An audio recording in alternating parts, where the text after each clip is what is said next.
Water bottle அதே மாதிரி can water இது இல்லாமல் ஒரு நாளை நகர்த்துவது அப்படிங்கிறது சாத்தியமில்லைங்கிற நிலைமைக்கே வந்துட்டோம். ஆனால் இது மாதிரியான அந்த கேன் பாட்டில் எல்லாமே சம்மரில் வந்து ஹீட் ஆகும், அதில் பல பிரச்சனைகள் உருவாகும்னு நிபுணர்கள் எச்சரிக்கிறாங்க. உணவு பாதுகாப்புத்துறை அதிகாரி திரு சதீஷ்குமார் நம்மளோட இருக்காங்க. வணக்கம் சார். இந்த மாதிரியான கேன் வாட்டர் இல்லை பாட்டில் ரெண்டுமே வந்து சரியாக பராமரிக்கிறது இல்லைங்கிற ஒரு குற்றச்சாட்டு இருக்குது. அதில் என்னென்ன பிரச்சனைகள் இருக்குது? இப்போ வந்து நம்ம பாப்புலேஷன் பார்த்தோம்னா, நம்ம சென்னை பாப்புலேஷன் எவ்ரிடே பார்த்தோம்னா கொஞ்சம் கொஞ்சம் பெருசாகிட்டே இருக்குது. ஸோ தண்ணி தேவைகள் நமக்கு தேவையான இருக்குது. ப்ளஸ் வந்து நம்ம இப்போ வந்து சம்மர் ஸ்டார்ட் ஆகிடுச்சு. ஸோ தண்ணி வந்து நம்ம வந்து எல்லாருமே யூஸ் பண்ண வேண்டிய சூழ்நிலையில் ஆகிட்டோம். இதை பார்த்தோம்னா இப்போ நிறைய பேர்த்துக்கு என்னென்னா மெட்ரோ வாட்டர் வந்து அன்சேஃப் அப்படின்னு நினச்சிட்டு இருக்காங்க. அதை குடிக்க வேண்டாம் அப்படின்ற மாதிரி அவங்க பேசிகிட்டு இருக்காங்க. பட் அது தவறு. பட் ஆனால் அதனால் அது மேலே இருக்கக்கூடிய பயத்தினால இவங்க என்ன பண்ணுறாங்க, எல்லாமே அந்த பாட்டில் கேன்ஸ்க்கு மாறிட்டு இருக்காங்க. ஸோ அப்படி மாறும் பொழுது என்ன ஆகுதுன்னா, நமக்கு எவ்ரி டே பார்த்தோம்னா நமக்கு ஒவ்வொரு நாளும் நிறைய லிட்டர்ஸ் ஆஃப் வாட்டர்ஸ், நமக்கு தௌசண்ட்ஸ் ஆஃப் லிட்டர்ஸ் அதிகமாகிட்டே இருக்குது. ஸோ அப்படி பண்ணும்பொழுது இவங்க மேனுஃபேக்சர் யூனிட் வந்து என்ன பண்ணுறாங்கன்னா, கொஞ்சம் தான் இருக்குது. நமக்கு சென்னை பொறுத்தவரையிலும் கொஞ்சம் தான் இருக்குது. ஆனால் பாப்புலேஷன் ஜாஸ்தி, க்ரோஸ் கணக்கில் நம்ம இருக்கிறோம். ஸோ அப்படி பண்ணும் பொழுது இந்த பாட்டில் வந்து ரீயூஸ் தான் பண்ண வேண்டிய சூழ்நிலையில் வருது. நம்ம யூஸ் அண்ட் த்ரோ பண்ணுறது இல்லை. இப்போ நம்ம 20 லிட்டர்ஸ் பாட்டில்ஸ்லாம் பார்த்தோம்னா நம்ம ரீப்ளேஸ் பண்ணிவிட்டு நம்ம புது பாட்டில் நம்ம கடையில் போய் வாங்கிட்டு வரோம். அந்த பாட்டிலுக்கும் வந்து லைஃப் இருக்குது. ஆனால் சில பேர் என்ன பண்ணுறாங்கன்னா, அந்த கேனெல்லாம் ரீயூஸ் பண்ணிக்கிட்டே இருப்பாங்க.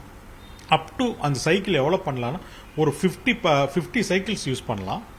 அல்லது அந்த 80% வந்து சீத்ரூன்னு நாங்கள் சொல்லுவோம். இந்த சீத்ரூன்னு சொல்கிறத வந்து உள்ளுக்கார இருக்கக்கூடிய தண்ணியை வந்து நம்ம விசிபிலிட்டியில் நல்லா தெரியணும். அந்த அளவுக்கு இருந்ததுன்னா அந்த பாட்டில் யூஸ் பண்ணலாம். அதுக்கு மேலே வந்து யூஸ் பண்ணக்கூடாது. ஒன்ஸ் இந்த ஸ்க்ராச்சஸ் நிறைய வந்துருச்சு, இல்லை அழுக்கு படிஞ்சிருக்கு அப்படின்னு சொன்னோம்னா தயவு செய்து மக்கள் யாருமே அந்த பாட்டில்ஸை வாங்க வேண்டாம். அந்த பாட்டில்ஸில் இப்போ வந்து நாங்கள் வந்து கம்பெனிஸ்க்கு எல்லாத்துக்குமே நாங்கள் வந்து சொல்லியிருக்கோம், இந்த மாதிரி பாட்டில்ஸ் வந்து ஒன்லி 50 சைக்கிள்ஸ் மட்டும் யூஸ் பண்ணுங்கள். எல்லாது இந்த சீத்ரூ வந்து ஸ்க்ராச்சஸ் நிறைய வந்துருச்சு, உள்ளுக்கார என்ன இருக்குன்னு தெரியல அப்படின்னா அந்த பாட்டிலை டெஸ்ட்ராய் பண்ணிடுங்க, மக்கள் கையில்கிட்ட கொடுக்காதீங்கன்னு சொல்லியிருக்கோம். அவங்க அது ஓகேன்னு சொல்லியிருக்காங்க. ஒன்று. ரெண்டாவது வந்து ரீயூஸ் பார்த்தீங்கன்னா, இந்த 1 லிட்டர் 2 லிட்டர் 5 லிட்டர்லாம் வந்து நம்ம வீட்டிலேயே நம்ம ரீயூஸ் பண்ண ஆரம்பிப்பாங்க. அது வந்து நிறைய வந்து அப்படி பண்ணக்கூடாது. அது யூஸ் அண்ட் த்ரோ ஒரு டைம் தான் யூஸ் பண்ணக்கூடிய பாட்டில்ஸாக இருக்கணும்.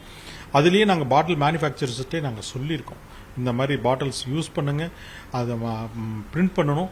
யூஸ் பண்ணதுக்கப்புறம் க்ரஷ் பண்ணிவிடுங்க அல்லது ஹோல்ட் பண்ணிவிடுங்க, இல்லை அந்த மூடியை உடச்சி உள்ளுக்கார போட்டுருங்க. ஏதாவது ஒரு வகையில் அந்த பாட்டில் வந்து 3 யூஸ் பண்ணாங்கன்னு. நம்ம நிறைய கல்யாண வீட்டிலலாம் போய் பார்க்குறோம், அந்த பாட்டில்ஸ் எல்லாம் பார்த்தோம்னா தௌசண்ட்ஸ் அண்ட் தௌசண்ட்ஸ் ஆஃப் பாட்டில் ஃப்ரெஷ்ஷாகவே கிடைக்கும். அதை வந்து சில பேரெல்லாம் கலெக்ட் பண்ணிட்டு போயிட்டு அதில் வந்து இவங்க வந்து தண்ணி பாட்டில் அதே லேபிள் இருக்கும், அதே இது இருக்கும், எந்த டிஸ்டர்பன்ஸ் இருக்காது. திரும்ப அப்படியே ரீபேக் பண்ணி அப்படியே சும்மா டேப்பில் பிடிச்ச வாட்டரை கொடுப்பாங்க. அதெல்லாம் தான் அன்சேஃபாக நாங்கள் ஃபீல் பண்ணுறோம். சரி, ஏதோ ஒரு ஏரியிலேருந்து குளத்துலேருந்து தண்ணி எடுத்துகிட்டு வந்து டைரெக்டாக கொடுக்குறாங்களா? ஏன்னா வந்து போர் வாட்டரில் வந்து பெரிய வாட்டர் லெவல் கம்மியாகும் போது இதை வந்து ஃபில்டர் பண்ணாமல் பியூரிஃபை பண்ணாமல் பண்ணுறாங்களா? பண்ணுறாங்க. ஒரு சிலர் பண்ணிக்கிட்டு தான் இருக்காங்க. அந்த மாதிரிலாம் நம்ம போன தடவை பார்த்தீங்கன்னா நிறையா நம்ம பிடிச்சோம். டைரெக்டாக வந்து டிராக்டர்லையோ இல்லை லாரிலையோ கொண்டு வந்து அவங்களோட கடையிலையோ இல்லை ஸ்டோரில் வந்து ஒரு பெரிய டேங்க்கில் லோட் பண்ணிக்கிறாங்க. அப்படியே வந்து டைரெக்டாகவே பிடிச்சி கொடுக்குறாங்க. எந்த விதமான ட்ரீட்மெண்ட்டும் பண்ணுறதில்ல. நார்மலாக நம்ம போர் வாட்டர்லேருந்து எடுத்தாலும் சரி, நம்ம வாட்டர் பர்ச்சேஸ் பண்ணி வாங்குறாங்கள அந்த வாட்டர் வந்து அந்த ஸ்டெப்ஸ் இருக்குது. ஒவ்வொரு ஸ்டெப்ஸ், இந்த ஃபில்ட்ரேஷன்ஸ், நிறைய டைப்ஸ் ஆஃப் ஃபில்ட்ரேஷன்ஸ் இருக்குது. அந்த ஃபில்ட்ரேஷன்ஸ்லாம் பண்ணினதுக்கு பிறகு தான் வந்து கேனுக்குள்ளே போகணும். ஆனால் நாங்கள் பார்த்ததில் போன தடவை நிறையா நம்ம வந்து மேனுஃபேக்சர் யூனிட் சென்னையில் நான் மூடினேன். அப்போ மூடும் பொழுது பார்த்தோம்னா அவங்ககிட்ட ப்ராப்பராக லைசன்ஸ் கிடையாது, ப்ராப்பரான மெஷின்ஸ் கிடையாது, மெஷின்ற பேரில் ஒர்க்கிங்கே கிடையாது. ஒவ்வொரு யூனிட்லேயும் கண்டிப்பாக ஒரு மைக்ரோபயாலஜி லேப் இருக்கணும், மைக்ரோபயாலஜி அண்ட் கெமிக்கல் லேப் இருக்கணும், கண்டிப்பாக இருக்கணும். இல்லாமல் நம்ம வந்து மேனுஃபேக்சர் யூனிட் பண்ண முடியாது. ஏன்னா ஒவ்வொரு நாளும் ஒவ்வொரு பேட்சாக போடும்பொழுது அது டெஸ்ட் பண்ணணும். எப்படி டெஸ்ட் பண்ணணும்னா அதில் எவ்வளோ குளோரைட்ஸ் இருக்குது, எவ்வளோ ஆர்கானிசம்ஸ் இருக்குது, அதில் என்னென்ன இது இருக்குது, ஃபங்கல் இருக்கா, க்ரோத் இருக்கா அப்படின்றத வந்து டெஸ்ட் பண்ணி தான் இருக்கும். ஆனால் ஒரு சில இடத்துல பார்த்தோம்னா அது இல்லாமல் இருந்தது.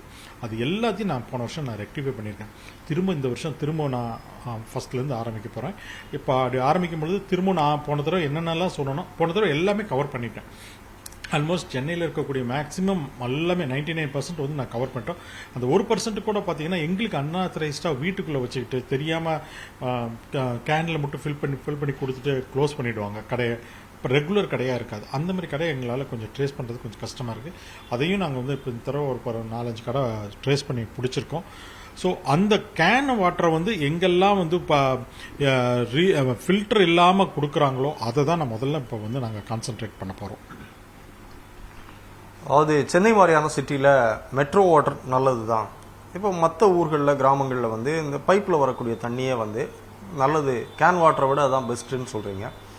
அந்த மாதிரியான மெட்ரோ வாட்டரை டைரெக்டாக எடுத்து யூஸ் பண்ணிக்கலாமா, இல்லை அதை ஏதாவது நம்ம வடிகட்டணுமா, இல்லை சூடு பண்ணணுமா?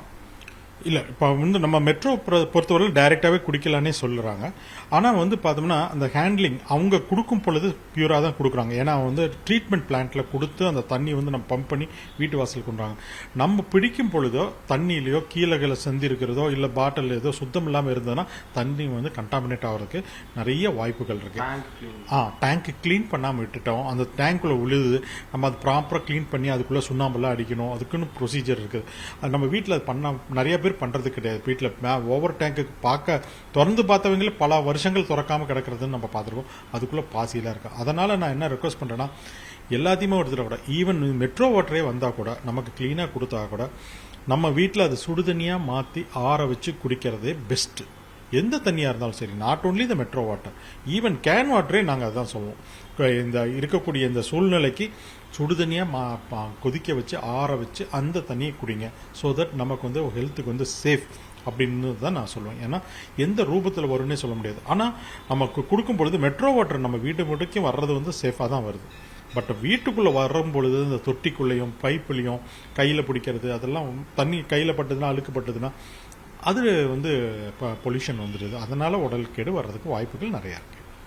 டேங்க் பொறுத்த வரைக்கும் பல மாசங்களாக கழுவாதவங்க இருக்காங்க, பல வருஷமாக கூட திறந்து பார்க்காதவங்க இருக்காங்க. எவ்வளவு நாளைக்கு ஒரு வாட்டி அந்த டேங்க் க்ளீன் பண்ணணும்? சரி, நம்ம கேட்டோம்னா 6 months ஒன்ஸ் நம்ம வந்து அதுக்கு ஃபுல்லாக தண்ணி ஃபுல்லாக ட்ரைன் பண்ணி நல்லா ட்ரை பண்ணிடணும். ட்ரை பண்ணிவிட்டு நல்லா ஸ்க்ராப் பண்ணி, இன்கேஸ் ஆஃப் நம்ம அந்த பாசிகள் ஏதாவது 1-2 வளர்ந்துருந்ததுன்னா நல்லா ஸ்க்ராப் பண்ணி எடுத்துகிட்டு நல்லா வாஷ் பண்ணி நல்லா க்ளீனிங் பவுடரோ இல்லை ஏதோ சம்திங் போட்டு நல்லா வாஷ் பண்ணிவிட்டு நல்லா சுண்ணாம்பு அடிக்கணும். சுண்ணாம்பு அடிச்சிட்டாவே போதும். அந்த சுண்ணாம்பு வில் ஆக்ட் அஸ் சம் இதாக ப்ரிசர்வேட்டிவ் மாதிரி நமக்கு யூஸ் ஆகும். அதனால் நமக்கு எந்த விதமாக இருக்காது. அல்லது டைல்ஸ் நல்லா ஒட்டிக்கலாம். உள்ளுக்கர டைல்ஸ் ஒட்டிட்டோம்னா அது வாஷிங்க்கு வந்து நமக்கு ஈஸியாக இருக்கும். ஸோ தட் நம்ம வந்து சிமெண்ட் தொட்டியில் நம்ம வாஷ் பண்ணாலும் எவ்வளோதான் வாஷ் பண்ணாலும் ஒரு இடத்துல வந்து அந்த பாசி இருக்க தான் செய்யும். ஆனால் இந்த டைல்ஸ் நல்ல டைல்ஸாகவே போட்டு ஒட்டிட்டோம்னா வாஷிங்க்கு நம்ம ஈஸியாக இருக்கும். ஸோ தட் நமக்கு பெயிண்ட் அடிக்க வேண்டிய அவசியம் கிடையாது. ஆனால் எவ்ரி 6 months அது முடிஞ்சதுன்னா 4 மாதத்துலேருந்து 6 மாதத்துக்குள்ள ஒரு தடவை நம்ம டேங்க் வந்து கம்பல்சரி நம்ம வந்து க்ளீன் பண்ணுறது வந்து நல்லது. இந்த கேன் வாட்டராக இருக்கட்டும், இல்லை வாட்டர் கேன் பாட்டிலாக இருக்கட்டும், வெயிலில் கொண்டு வந்து வச்சிடுறாங்க. அது ஒரு வண்டியில் எடுத்துகிட்டு வரும்போதும் கூட வெயிலில் பல நாட்கள் காயக்கூடியதெல்லாம் பார்க்குறோம். அதில் ஏதாவது தீங்கு ஏற்படுமா? கண்டிப்பாக தேங்க ஏற்படும். அதாவது நம்ம எடுத்துகிட்டு வரப்போ வண்டியில் வர்றப்பயே அங்கே டிரான்ஸ்போர்ட்டில் வெயில் பட்டு உடனே வந்து அது வந்து மாறிடும், கெட்டு போயிடணும்னு நான் சொல்ல முடியாது. வெயிலே நாட்கள் கணக்கில் வெளியே வச்சுருக்காங்க பார்த்தீங்களா, அதில் கண்டிப்பாக சன்ரைஸ் பட்டுதுன்னா கண்டிப்பாக அதில் பூஞ்சை வளர ஆரம்பிச்சிடும், பாசி வளர ஆரம்பிக்கும். அந்த தண்ணியோட காம்போசிஷனோ இல்லை ஃபில்டர் பண்ணியோ இல்லை தண்ணியில் என்ன பண்ணி அவங்க கம்பெனிக்காரங்க கொடுக்குறாங்களோ அது வந்து இருக்காது. கண்டிப்பாக மாற்றங்கள் ஏற்படும். தண்ணி சூடாகவும் கூலாகும் பொழுது அந்த மைக்ரோ பிளாஸ்டிக் இருக்குன்னு சொல்கிறோம் பார்த்தீங்களா, அது கண்ணுக்கு தெரியாத அந்த பிளாஸ்டிக் வந்து தண்ணியில் வந்து ரியாக்ட் பண்ண ஆரம்பிச்சிடும், தண்ணியில் வரும். ஸோ அது குடிக்கும் பொழுது கண்டிப்பாக அந்த பிளாஸ்டிக்ஸ் வந்து நம்ம இன்ஹேல் பண்ண வேண்டியது இருக்கும், எடுக்க வேண்டியதாக இருக்கும். ஸோ அதனால் டைரக்ட் சன்லைட்டில் இருக்கக்கூடிய எந்த விதமான வாட்டரும் நம்ம யூஸ் பண்ண வேணான்றதான் எங்களோட பாதிப்பு. மெயினாக பார்த்தோம்னா மைக்ரோ பிளாஸ்டிக்லாம் உள்ளே வச்சுன்னு அஜீரண கோளாறு ஃபஸ்ட்டு வரும். ஃபஸ்ட்டு சில பேத்துக்கு அது பேதி ஆகும், சில பேத்துக்கு என்ன ஒவ்வாமை வரும். இந்த பிளாஸ்டிக் ஒவ்வாமை வந்து இழப்பு சில பேத்துக்கு என்ன அதை வந்து தூண்டி விட்டுரும். சில தரம் டைரியா குழந்தைங்களுக்கு போயிட்டே இருக்கும். இது நாள்பட இந்த பிளாஸ்டிக் உள்ளுக்கிற பாடியில் தங்க ஆரம்பிச்சோன்னா அது அப்படியே செட்டில்மெண்ட் ஆகி அது கேன்சராக கூட மாறதுக்கு வாய்ப்புகள் இருக்குது. ஸோ அதே வந்து இன்ஃபெக்ஷனோட சேர்ந்து வந்ததுன்னா இன்னும் அதோட வீரியம் ஜாஸ்தி ஆகும். அது இன்னும் டைரியாவோட ஏற்கனவே உடம்பு இம்யூனிட்டி குறைஞ்சிருந்ததுன்னா குழந்தை இருந்ததுன்னா கண்டிப்பாக இந்த மைக்ரோ பிளாஸ்டிக்கில் நிறைய உடல் உபாதைகள் வர்றதுக்கு வாய்ப்புகள் உண்டு.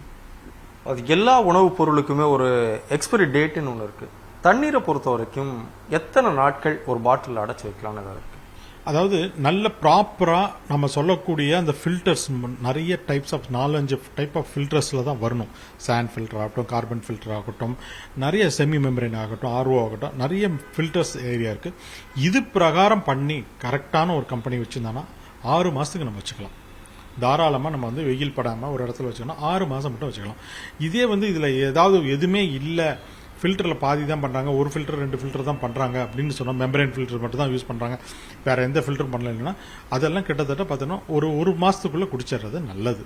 அது என்ன கேட்டால் அது வந்து சேஃபர் சைடு நான் சொல்கிறேன்.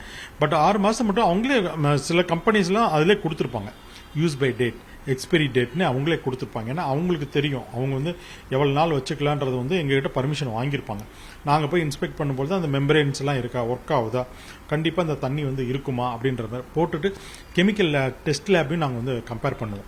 கம்பேர் பண்ணுறப்போ சரி ஓகே இருந்ததுனா தான் சரி லேபிளில் நீங்கள் போட்டுக்கலாம், 6 மாதம் நீங்கள் தண்ணியை வந்து யூஸ் பண்ணலாம் அப்படின்ற மாதிரி நம்ம சொல்லிக்கலாம். ஸோ 1 லிட்டர் தண்ணி அப்படிங்கிறது 20 ரூபாய். ஒரு பெரிய ஒரு சூப்பர் மார்க்கெட்டில் ஒரு பெரிய ஒரு கடையில் போய் கேட்டால் 9 ரூபாய்க்கு ஒரு பிராண்டட் வாட்டரே கிடைக்குது. 1 லிட்டர் தண்ணி அவங்க ப்ரொடியூஸ் பண்ணி நம்ம கையில் தரணும்னா எவ்வளோ ஆகும்? ஒரு 1 ரூபா 2 ரூபா? இட் டிபெண்ட்ஸ் பாருங்க எப்படி அவங்க ப்ரிப்பேர் பண்ணுறாங்க அப்படின்னு நான் முதலே சொன்ன பார்த்தீங்களா, அந்த எவ்வளோ ஃபில்டர்ஸ் யூஸ் பண்ணுறாங்க, எவ்வளோ வாட்டர்ஸ் வந்து வேஸ்டேஜ் ஆகும், ஃபில்டர் ஆகுறது தனியாக இருக்கும், வேஸ்டேஜ் இருக்கும், அது வந்து கால்குலேட் பண்ணுவாங்க.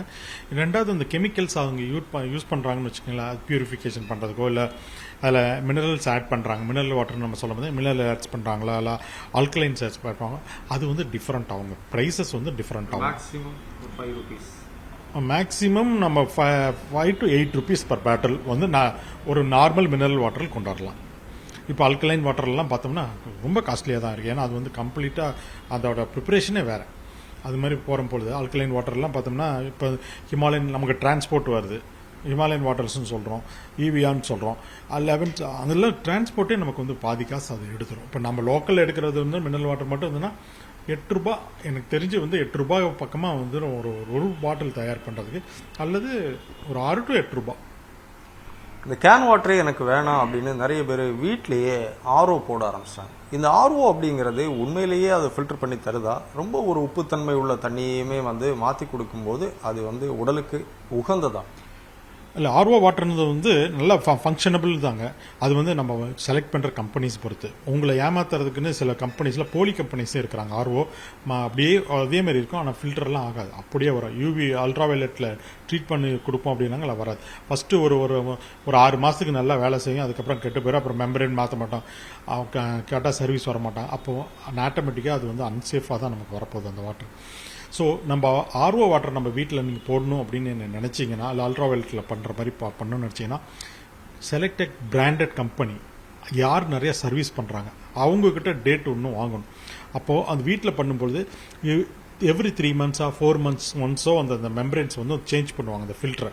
அந்த டேட் போட்டு நம்ம ஒரு பேப்பரில் பக்கத்துலேயே ஒட்டி வச்சிடலாம், அடுத்த எப்போ சர்வீஸ் பண்ணணும் அப்படின்ற மாதிரி பண்ணிட்டோம்னா நம்ம வந்து சேஃப்.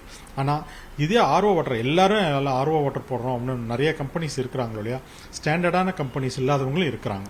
அந்த மாதிரி கம்பெனிஸ்லாம் நம்ம வாங்க வேண்டியதை வந்து அவாய்ட் பண்ணிக்கலாம். நிறைய நல்ல சர்வீஸ் கொடுக்கக்கூடிய கம்பெனிஸ் நம்ம வீட்டு பக்கத்தில் இருக்கணும். அதில் நம்ம குடிச்சு அதில் எதுவும் பிரச்சனையும் வரலன்னு இப்போ நம்ம ஃப்ரெண்ட்ஸுக்கிட்ட கேட்டு கூட தெரிஞ்சுக்கலாம்.